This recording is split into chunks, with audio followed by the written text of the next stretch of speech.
चलिए शुरुआत करते हैं आज की न्यूज़पेपर की। हम पहली न्यूज़ देखने वाले हैं फ्रंट पेज से। चीफ जस्टिस ऑफ इंडिया ने महिलाओं की जुडिशरी में रोल को लेकर के बात कही है। देखो, महिलाओं से रिलेटेड मुद्दे ना बहुत अच्छे तरीके से यदि कोई निपटा सकता है, उनकी बातों को समझ सकती हैं, उनकी समस्याओं को सामने रख सकती हैं सरकार के, तो वो हैं महिलाएं ही। इसलिए उनकी भागीदारी न्यायपालिका में होना जरूरी है। यही बात एन.वी. रमन्ना के द्वारा कही गई है। ठीक है, इन्होंने समर्थन किया है कम से भी कम 50% का कोटा होना चाहिए जुडिशरी में वुमेन के लिए।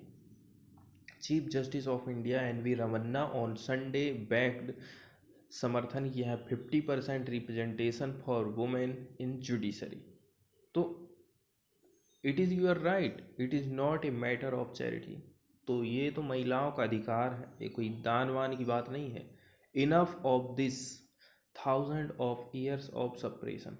तो बहुत सैकड़ों सालों से, हजारों सालों से जो दमन होते रहा महिलाओं का, उससे निपटने के लिए ये काफ़ी है।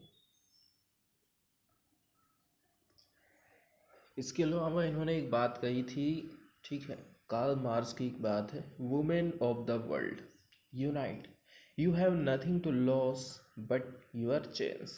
ठीक है, दुनिया की जितनी भी महिलाएं, आप इकट्ठी हो जाओ, ये इन्होंने आह्वान किया था कार्ल मार्क्स ने।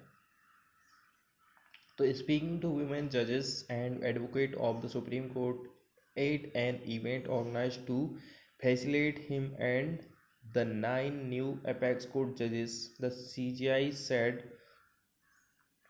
तो अभी जो नई नियुक्तियां हुई है ना, तो उन्हीं को संबोधित करते हुए उन्होंने ये बात कही थी।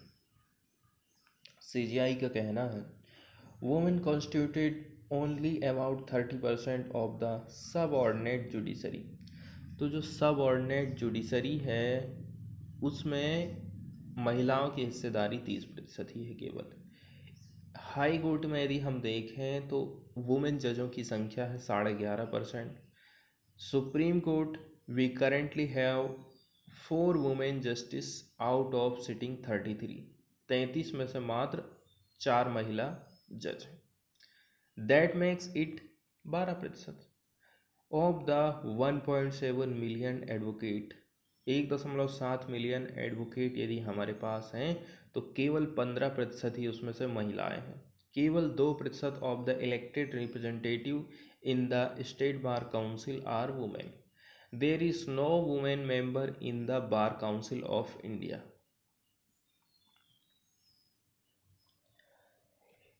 इसमें बार काउंसिल ऑफ इंडिया के बारे में न्यूज़ आई है। तो the bar council of India is a statutory body है to regulate the legal practice and legal education in India। तो ठीक है, रेगुलेशन करने के लिए इसका निर्माण किया गया है, लीगल प्रैक्टिस को और लीगल एजुकेशन को।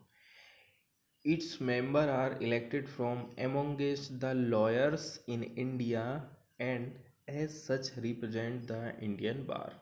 2 जगह से इसके मेंबर को सिलेक्ट किया जाता है। It prescribes standard of professional conduct, etiquettes and exercise disciplinary jurisdiction over the bar।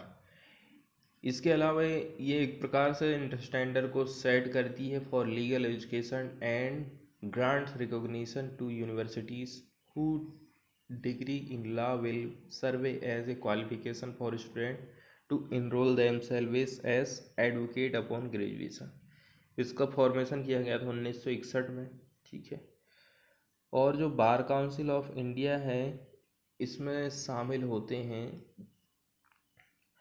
Consist of members elected from the each state bar council and the attorney general of India and the solicitor general of India who are ex officio members. इतने लोग इसमें शामिल रहते हैं।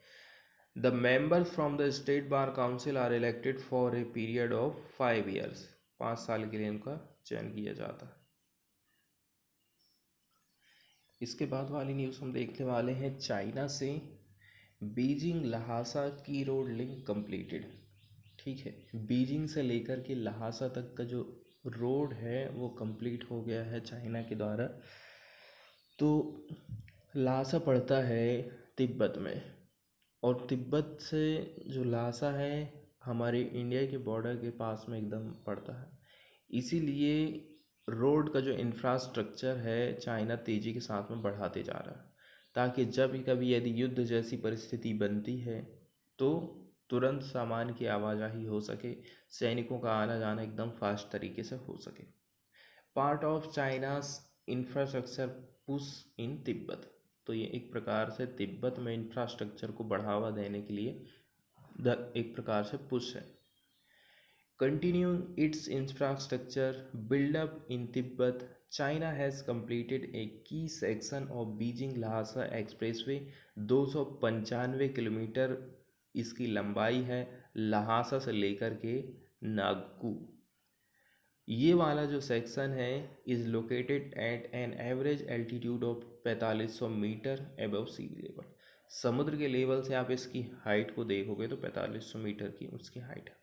which Chinese state media have termed the world's highest expressway। जिसको China के जो news channel वाले हैं वो कह रहे हैं ये जो एक्सप्रेस वे है वर्ल्ड का हाईएस्ट एक्सप्रेस वे है। In a separate development opposite the central sector in Uttarakhand, the people's liberation army has set up surveillance equipment and cameras opposite the Kyodhura pass according to intelligence input. Intelligence input के अनुसार कुछ बातें यहाँ पर दी गई हैं। हम बात कर रहे हैं सेपरेट डेवलपमेंट की। ठीक है, opposite the central sector in Uttarakhand, Uttarakhand के सेंट्रल सेक्टर के अपोजिट वाली साइड की बात कर रहे हैं। People's liberation army has set up surveillance equipment and cameras. ठीक है, अपोजिट द क्योधुरा पास, इन्होंने एक सर्विलांस के इक्विपमेंट और कैमरास भी जो है इंस्टॉल कर लिए हैं। किसके द्वारा? पीपुल्स लिबरेशन आर्मी के द्वारा। इसके अलावा इसमें ये बात बताई गई है yellow balloon shaped surveillance equipment are co-located with a windmill and solar panel at site. तो ये जो इक्विपमेंट है ना सर्विलांस वाले, येलो बैलून की तरह दिखते हैं। ठीक है, are co-located with a windmill and solar panel at site. The Lhasa Nagpur section is a part of the G6 Beijing Lhasa Expressway and is the first expressway linking Lhasa। तो ये पहला था जो कि लहासा को जोड़ता है the capital of Tibet Autonomous Region to north Tibet के साथ में। It also connected the PLA Central Theatre Command with the Western Theatre Command which is the responsible for the border with India and official source का कहना है। तो उसकी army की जो सेंट्रल वाली कमांड है, सेंट्रल थिएटर कमांड है, और जो वेस्टर्न थिएटर कमांड है, ये दोनों को जोड़ने का काम करती है ये वाली road. An important stretch of the expressway between Nagqu and Yangbajain from Lhasa Nagqu section was put into operational trial on August 21। Trial की भी यहाँ पर बात करी गई है 21 अगस्त की। On completion of the Lhasa Nagqu section the driving time between Lhasa से लेकर नागकू कम हो जाएगा 6 घंटे से 3 घंटे। तो इस प्रकार से बॉर्डर के किनारे चाइना अपने इंफ्रास्ट्रक्चर को मजबूत कर रहा है, टाइमिंग को कैसे घटाते जा रहा है। The completed express will pass through 7 major cities of China, जिसमें कौन कौन शामिल है? बीजिंग, हेबाई, इनर मंगोलिया, ठीक है, निंगेक्सिया, घानसू, किंगिंगहाई and Lhasa with an approximate length of 3710 kilometre की इसकी लंबाई बता रही है। जून के महीने में China had launched a high speed bullet train connecting Lhasa with Nyingchi. तो इसके बारे में भी हम देखे थे कि चीन ने बुलेट ट्रेन को चालू कर दिया है सामान की आवाजाही के लिए, ठीक, माल की ढुलाई के लिए, सैनिकों के सामान के लिए। Strategically located Tibetan town located close to Arunachal Pradesh, Arunachal Pradesh के किनारे तक जो है ये ट्रेन जाएगी।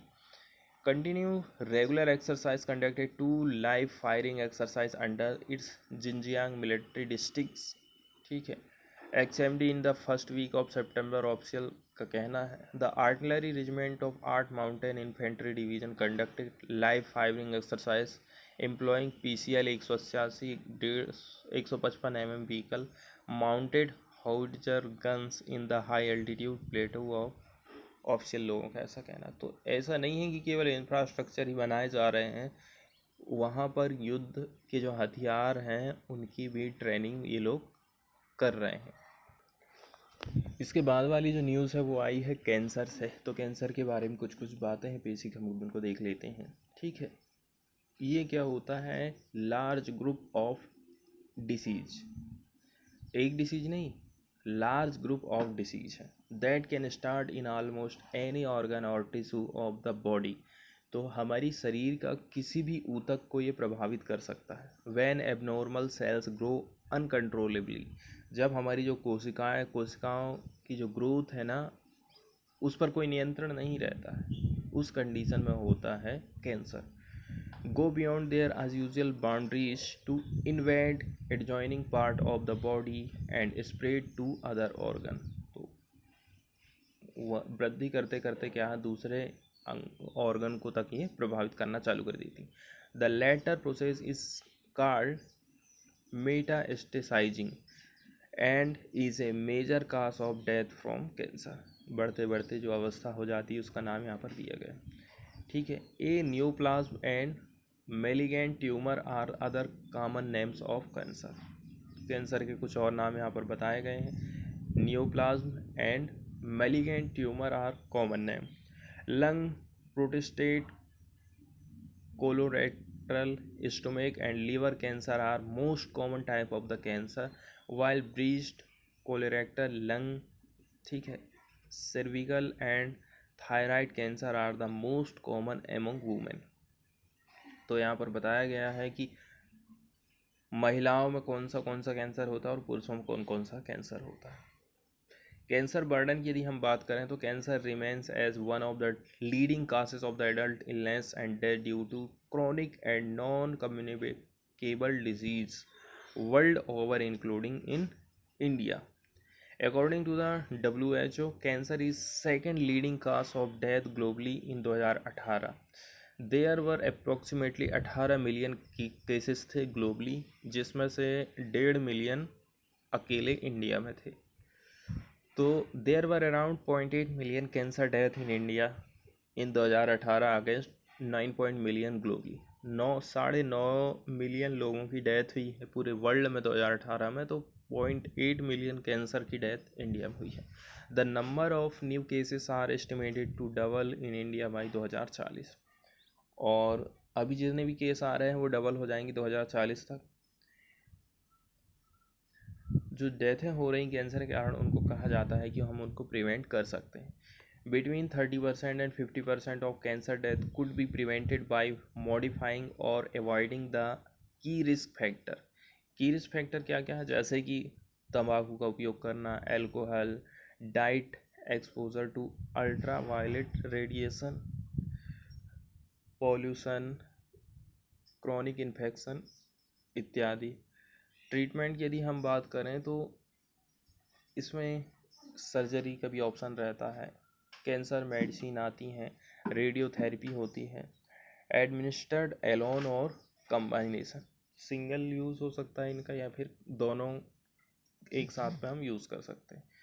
इसके अलावा पैलिएटिव केयर होती है which focus on improving the quality of life of patient and their families is an essential component of cancer care. अब न्यूज़ में यदि देखें तो इसमें बताया गया है कि पुरुषों में महिलाओं की अपेक्षा कैंसर के केसेस ज़्यादा देखने को मिले हैं. Proportion of all cancer cases higher in man, study में ऐसा कहा गया है. ICMR release report on study in the country. तो ये रिपोर्ट हम देख रहे हैं ICMR की. ल्यूकेमिया, जिसको cancer of the blood and bone marrow कहा जाता है, accounted for nearly half the cases of cancer among children age 0 से लेकर के 14, 2012 से लेकर के 2019 तक का यदि हम डेटा देखें तो, ठीक है। ल्यूकेमिया, ज़्यादातर ल्यूकेमिया ही होता है बॉयज़ में 47.4%, तो गर्ल्स में 45.1%। मेलिगेंट बोन ट्यूमर 7%, तो गर्ल्स में 9%। Lymphomas and reticuloendothelial neoplasm 16.5%, boys में, गर्ल्स में 7% देखने को मिला। Central nervous system and miscellaneous intracranial and intraspinal neoplasm, boys में 6% और गर्ल्स में 7%। सॉफ्ट टिश्यू सैक्रोमास 5.9% बॉयज़ में, तो गर्ल्स में 6.9%। रीनल ट्यूमर 3.7 बॉयज़ में है और गर्ल्स में 4.7%। Symptomatic nervous system tumour boys में 3.4% है और गर्ल्स में 3.9% है। The proportion of all cancer cases was higher in man, 52.4 पुरुषों में और महिलाओं में है 47.4। Noted the Indian Council of Medical Research ICMR। इसके अलावा इसमें बात करी जाती है वुमेन की। Gynaecological cancer including breast cancer comprise over half of all cancer childhood, 0 से 14 साल की उम्र की बात करी जा रही है। Cancer constitute 7.9% of the all cancer. इसके अलावा रिपोर्ट में ये भी कहा गया है कि cancer of the head and neck region accounted for nearly the 1/3, 31.2% of the all cancer among man. यदि हम पुरुषों की बात करें तो नेक वाला और जो हेड वाला रीजन है उसमें कितना प्रतिशत होता है, नियरली 1/3 मतलब 31.2%। The highest proportion of the cancer from all sites was reported in the 45 से लेकर के 64 years एज ग्रुप में। Except for prostate cancer in men which was higher in those over 65 years। तो प्रोस्टेट कैंसर के बारे में कही गई है जो कि 65 साल से ज़्यादा उम्र के लोगों में होता है। Total 13,32,200 cancer cases were registered from 96 hospital under the NCRP during 2012 से लेकर के 2019, जिसमें से 6,10,084 cases were included for analysis based on the completeness and quality data. तो इसमें से आधे केसों का अध्ययन किया गया। अब यदि हम इसके ट्रीटमेंट की बात करें तो इसमें बात बताई गया है chemotherapy was the most typical treatment modality for many cancers regardless of the clinical extent of disease at presentation, including cancer of liver, gallbladder, stomach, lung and childhood cancer. Regardless of the organ site and clinical extent, most cancer patient was initiated on cancer directed treatment within 8 of 30 days of diagnosis. Foreign वाले page से यदि हम news देखें तो वो Iceland से news आई है, ठीक है। आइसलैंड बन गया है यूरोप का पहला देश, ठीक है। संडे के दिन become the first country in Europe to have more women than man in parliament. तो वहाँ की जो पार्लियामेंट है वहाँ पर महिलाओं की संख्या ज़्यादा है और पुरुषों की संख्या कम है। A day after a general election that saw the left right coalition win a clear majority of the 63 seat in the parliament, 33 were won by women, 52% projection based on the final results showed on Sunday, ठीक है। No other European country has had more than 50% women lawmaker, with Sweden coming closest 47%। Sweden में 47% देखने को मिलता है। और ये जो बात है वर्ल्ड बैंक के अनुसार हमको देखने को मिला है। Around the world 5 other countries currently have parliament where women hold at least half the seat according to the Inter Parliamentary Union. Rwanda में 61%, क्यूबा में है 53%, निराकांगवा 51% एंड मैक्सिको और यूनाइटेड अरब अमीरात में है 50%।